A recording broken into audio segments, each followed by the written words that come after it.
안녕하십니까 애청자 여러분, 놀라운 부동산 놀부입니다. 자, 이제 추석도 끝나고 본격적인 이사철이 시작됐다라고 해도 과언이 아닐 텐데요. 자, 올해 이 10월, 11월, 12월까지 이 전세가가 얼마나 오를지 가늠조차 잘 안 되는 게 요즘의 현실입니다. 자, 임대차 보호법 중에 계약갱 신청권이 시행된 지 이제 1년이 조금 지났는데, 그 이전의 기간보다 이 계약갱신청권이 들어가자마자 엄청난 전세가 상승이 있었죠. 일단 심각한 매물 부족 현상도 함께 겪고 있는 상황이고요. 지금 네이버 부동산을 통해서 서울 안에 있는 지역이나 뭐 수도권 지역도 마찬가지고, 눌러보시게 되면 매매보다 전세가 더 물량이 없습니다. 예. 심각한 것은 매매, 전세, 월세 모두 물량이 좀 부족하다는 것입니다. 과거와 비교했을 때. 자, 이렇게 물건이 없는 상황에 가격이 상승하지 않을 거라고 기대하는 것 자체가 문제가 있는 것 아닐까요? 자, 이러한 심각한 전세가 폭등 구조 안에서 정부도 심각성을 느끼고 전세 대책을 발표를 했었습니다. 호텔이나 공장 부지, 사무실 개조한다, 뭐 이런 거 여러분들 아시고 계시겠지만 별로 가격 제어에 별 영향점을 주지 않았습니다. 특히나 이 매입해서 도시생활주택, 다세대주택 매입해서 임대료 놓는 전략도 굉장히 열심히 하고 있는 상황인데도 불구하고 사실 아파트 전세가를 잡기엔 역부족이었다라고 평가를 내릴 수가 있습니다. 거의 아무 영향을 주지 못했다라고 해도 무방할 것 같습니다. 자, 이런 심각한 상황에 결국 남은 카드가 별로 없죠. 근데 최근에 이런 얘기를 했습니다. 이 전세가에 대해서 문제가 있다. 여기에 대한 보완책을 연말까지 이 전세 대책을 추가 대책을 내놓겠다라는 얘기가 있었거든요. 그래서 오늘은 이 추가 대책에 언급되는 그 카드 중에 시장에서 가장 많이 거론되고 있는, 그리고 이미 발의안이 나와 있는 표준 임대료 카드에 대해서 함께 이야기를 나눠보고, 이것이 작동되게 되면, 시행되게 되면 시장에는 어떤 영향을 줄 수 있을지까지 함께 이야기를 나눠보도록 하겠습니다. 시청하시기 전에 좋아요와 구독하기, 그리고 하단에 멤버십 가입해주시면 놀라운 부동산 전용 강의까지 시청이 가능하십니다. 그럼 지금 시작합니다.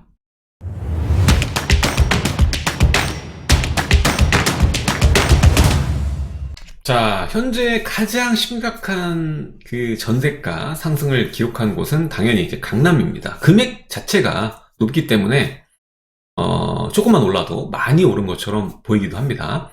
자, 강남구가 지금 평균 전세가가 11억 3천만 원입니다. 어마어마하죠. 자, 일단 임대차 보호법 1년 됐습니다. 시행 1년 만에 지금 서울을 전체적으로 한번 볼게요. 서울 아파트 평균 전세가가 6억 2천만 원 정도 합니다. 자, 이 시행 1년 전에, 시행 전까지는 4억 8천만 원이었거든요. 그러니까 결과적으로 뭐 1억 한 4천만 원 정도 올랐다고 보시면 되겠죠. 자, 이 수치가 좀 얼마나 높은지는 가늠이 잘 안 될 수도 있습니다. 뭐 전세가 1억 3, 4천 오른 게 대수인가라고 생각할 수 있겠습니다만, 이건 평균입니다. 그래서 많이 오른 아파트는 더 많이 올랐다는 거거든요. 자, 이게 시행 전에 1년, 그러니까 19년 7월부터 20년 7월까지 임대차 보호법 전에 1년을 보면은 그때는 4천만 원 올랐어요. 근데 1억 3천 올랐다는, 1억 3, 4천 올랐다는 것은 3배 정도 올랐다는 거거든요. 이거 굉장히 많이 오른 거죠. 자, 근데 더 심각한 건 뭐냐면, 서민들이 많이 거주하는 곳이 이제 서울 외곽지나 뭐 수도권 지역일 텐데, 이런 지역들이 전세 가격으로 보는 게 아니라 상승률로 봤을 때는 더 높았다라는 겁니다. 한 번에 많이 오른 거예요. 매매가도 뛰지만 임대가도 한 번에 많이 올랐다라는 겁니다. 자, 이게 뭐냐면 일단 화폐 가치가 하락하고 유동성 장에서는 이러한 그 가격점이 낮았던 지역이 한 번에 굉장히 많이 오른 현상이 나타나게 됩니다. 과거에도 그랬고요. 그러다 보니까 지금 서울 외곽지가 매매가 상승률도 그렇고 전세가 상승률도 그렇고 중심지보다 훨씬 높은 것을 볼 수가 있거든요. 이 수치는 9배 정도입니다. 상승률이 9배 정도. 상승한 금액 자체가 9배가 더 높습니다. 아까는 뭐라고 했습니까? 1년 전과 비교했을 때 서울 평균을 보니까 3배 정도라고 얘기를 드렸죠. 근데 3배가 아니라 9배라는 겁니다. 외곽지는. 그래서 전세 상승률이 더 높았다. 이 문제가 심각한 건 뭐냐면, 지금 이 공급이 많아야 돼요. 이건 현재 가치입니다. 전세는. 매매처럼 미래 가치를 반영하는 게 아니라 지금 내가 거주하는 비용이에요. 그렇기 때문에 철저하게 공급과 수요에 따라서 움직이게 됩니다. 따라서 이 대규모 공급 발표들이 있었잖아요. 이러한 것들이 시장에 물량으로 들어오기 전까지는 지금의 이 심각한 문제를 해결할 방법이 거의 없습니다. 그래서 이 상승세는 지속될 것이다. 예, 고점까지 향해 가게 될 수밖에 없는 겁니다. 지금 매물이 부족한 만큼 가격은 더 빠르게 많이 오를 확률이 높다라는 것이죠. 자, 따라서 이 심각한 문제점에 대해서 연말에 추가적인 전세 대책을 마련하겠다라고 얘기를 했습니다. 발표를 앞두고 있다는 것이죠.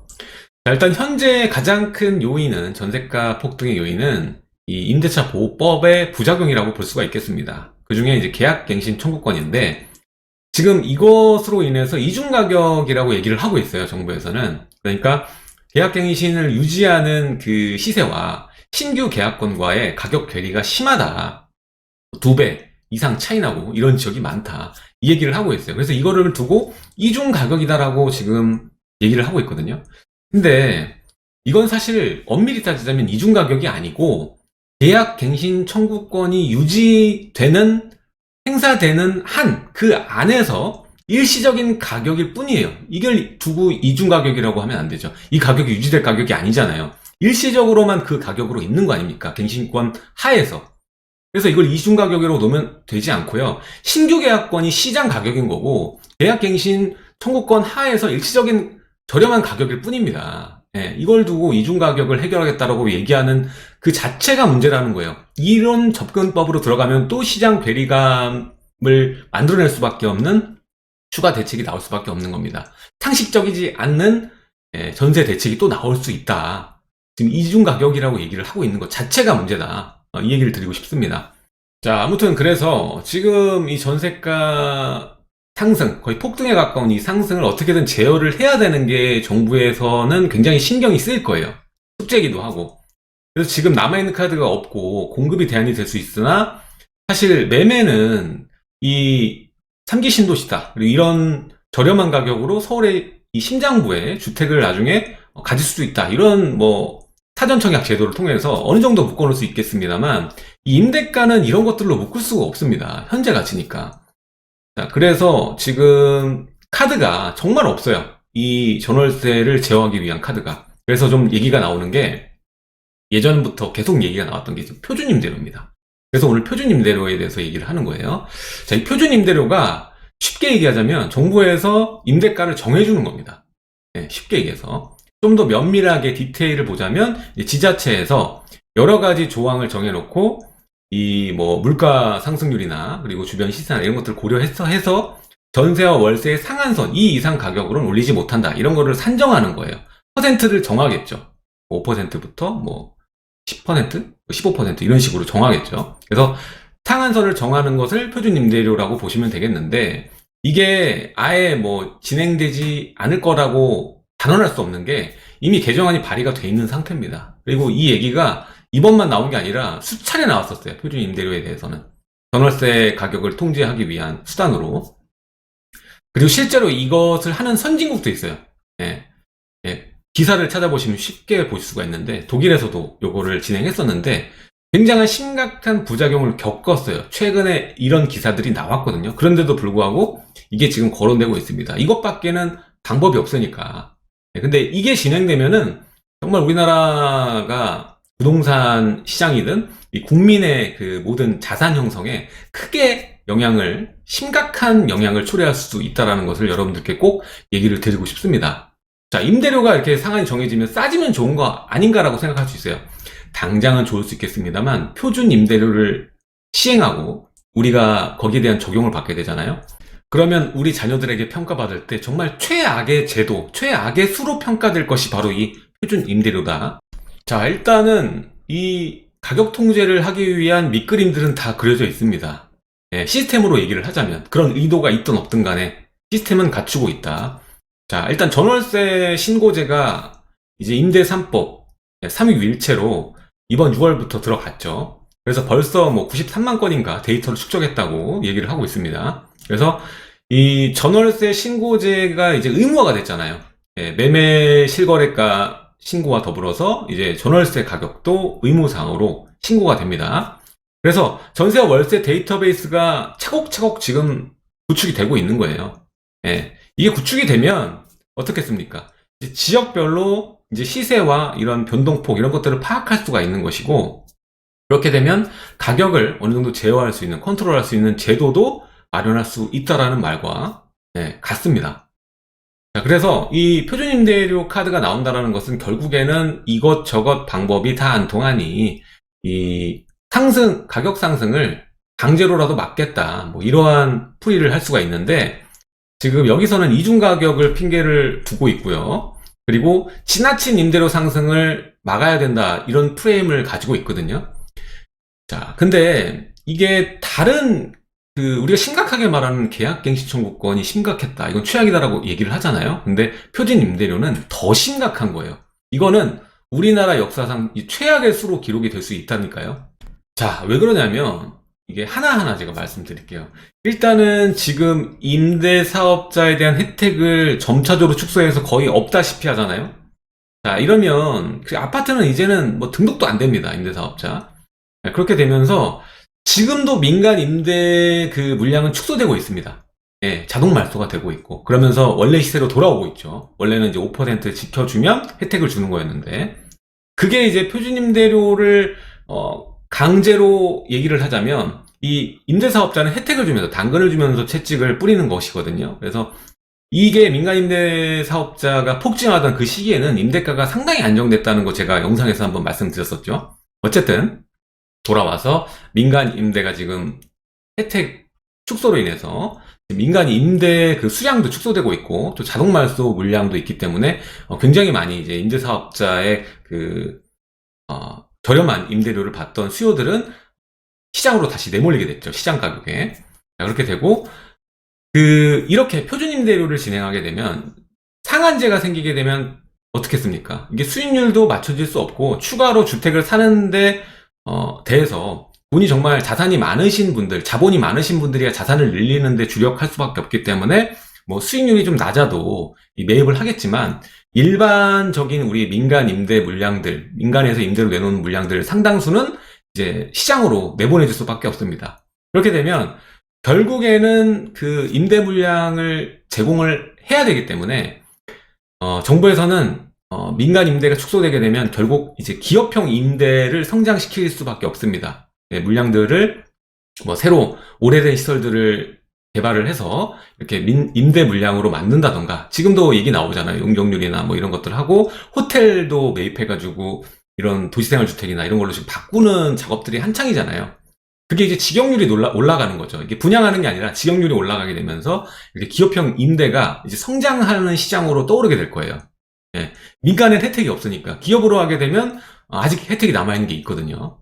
뭐 세금에 대해서도 아직까지는 기업형으로 하게 되면 혜택이 있습니다. 뭐 종부세라든가 이런 것도 제외되고. 자, 어쨌든 간에 이런 기업형 임대 시스템이 성장하게 될 겁니다. 그리고 아무래도 상한이 거쳐지기 때문에 여기에 많은 질과 서비스가 들어가진 않아요. 저렴한 임대료를 제공하는데 고퀄리티를 기대하는 것 자체가 시장 논리에 위배되지 않습니까? 그래서 임대주택의 주거의 질과 서비스는 점점 하락하게 될 겁니다.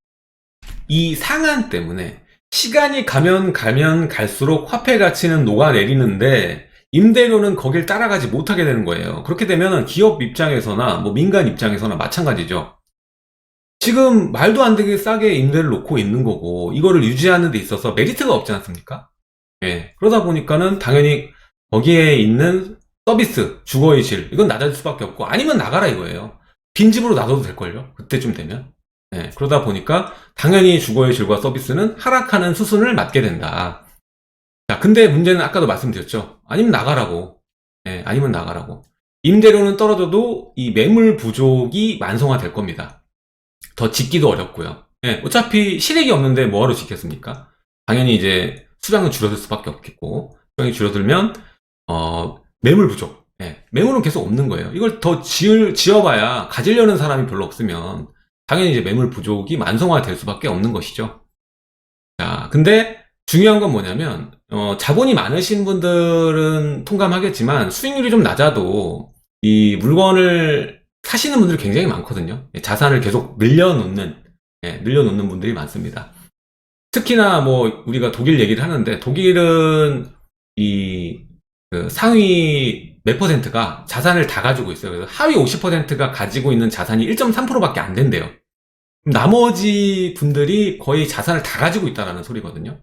그러니까 임대료는 싸기 때문에 그럴듯하게 보이겠지만 결국에는 저렴하고 이 강한 임대차 보호법 때문에 자기가 보호받는다고 생각하고 열심히 쓰면서 살았더니 거기에 젖어서 자산 축적의 기회를 잃게 되는 겁니다. 반대로 자본이 많으신 분들은 계속 자산을 매입하는 상황이 되는 것이죠. 그래서 이 강력한 임대차 보호 정책과 그리고 지금 펼쳐지고 있는 자가 보유 억제책들, 사는 거를 억제하는 이 억제책들은 심각한 자산 편중 현상을 낳는다. 지금도 현금 부자들의 잔치다. 우리 뭐 금수저다 이런 얘기 많이 하잖아요. 그런 분들이 자산을 쉽게 지금 취득을 하고 있는 상황이고 대출을 받아야만 하는 사람들은 못 사고 있어요. 지금도 심각한 자산 편중 현상의 전조 현상이라고 볼 수가 있는데 이렇게 임대료를 싸게 하면 잊고 사는 거예요. 임대료가 싸니까 집을 사야지 생각하는 나이가 어리면 어릴수록 집을 사야지라는 생각을 잘 안 해요. 근데 이렇게 유동성장을 만나게 되잖아요. 코로나든 뭐 리먼 사태든 만나게 되면 갑자기 돈이 살포가 되니까 자산 가격은 폭등할 수밖에 없어요. 임대료는 저렴한데 자산 가격은 높은 거예요. 이들이 내 집 마련을 할 수가 없는 상황인 거예요. 네. 그래서 이걸 아셔야 돼요. 우리는 자본주의를 살아가고 있고 결국 자본주의에서는 화폐 가치는 떨어지기 때문에 자산 가격은 상승할 수밖에 없다. 이건 공식이에요, 공식. 절대 바뀌지 않는 진리입니다. 네. 근데 저렴하고 강한 임대에 젖어서 이렇게 안 사는 거죠. 그래서 자산 축적 기회를 잃게 된다.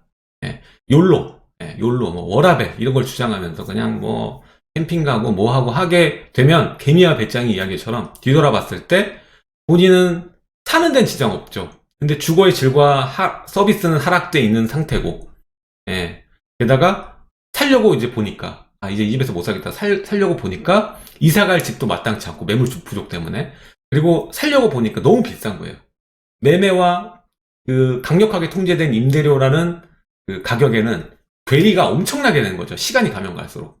네, 그래서 이게 표준 임대료가 시작되게 되면 결국 수순을 맞고 어떻게든 저떻게든 되든 간에 이렇게 될 수밖에 없다라는 얘기를 좀 해드리고 싶은 겁니다. 이건 시장에 위배되는 거예요. 시장 논리에 위배되는 보호 정책이라는 거예요. 그래서 제가 봤을 때는 그냥 세금을 통해서 이런 공공주택을 지속적으로 늘려주는 공급에 대한 것은 좋으나 이렇게 가격을 통제하는 것은 결국 안 좋은 결말로 갈 수밖에 없다. 자, 그래서 저는 표준임대료가 이렇게 말로만 끝나면 좋을 텐데 이게 진짜로 시행하려고 하면 정말 우리나라 어쩌나 이런 생각부터 앞서게 되더라고요. 자, 일단 이 최악의 수입니다. 진짜 말 그대로 최악의 수입니다. 예. 우리나라 부동산에 대한 전반적인 모든 근간이 흔들릴 수 있는 그러한 제도라고 저는 보고 있고요. 그래서 오늘 이 표준임대료에 대해서 함께 이야기를 나눠보고 시장 영향은 어떻게 될 것인지 이게 점차적으로 해요. 이건 당장에는 초반에는 좋아요. 임대가 상한이 되니까 국민들이 좋아하게 될 수밖에 없거든요. 근데 이게 진행이 되면 될수록 점점 안 좋은 그 문화가 자리 잡게 됩니다. 그래서 아까도 말씀드렸지만 심각한 자산 편중 현상. 실제로 독일의 그 자가 보유를 보면은 이 중심지는 85%가 무주택자라고 합니다. 예. 그러면은 15%가 자산을 다 가지고 있는 거예요. 그리고 임대료는 정말 비쌀 수밖에 없는 거죠. 그 임대료도 통제되고 있는 임대료도 비싸다고 외곽으로 나간다고 하더라고요. 예. 계속 오르니까 시세는. 아무리 상한가를 정해놔도 상한은 있는 거 아니에요.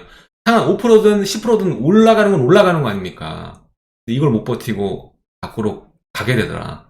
이 시간이 있는데 이 시간 동안 그 자산을 가질 생각은 안 하더라.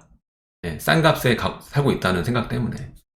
이게 참 심각하다라고 생각합니다. 아무튼 오늘 내용은 이 표준임대료 관련해서 함께 이야기를 나눴고요. 하단에 좋아요와 구독하기 한 번씩 부탁드리겠습니다. 첫 번째 댓글 누르시면 제 블로그로 이동됩니다. 유튜브에 없는 정보들도 있으니까 많이 이웃 신청 부탁드리도록 하고요. 다음 시간에 좋은 정보로 여러분들 찾아뵙도록 하겠습니다. 지금까지 놀란부동산 놀부였습니다. 감사합니다.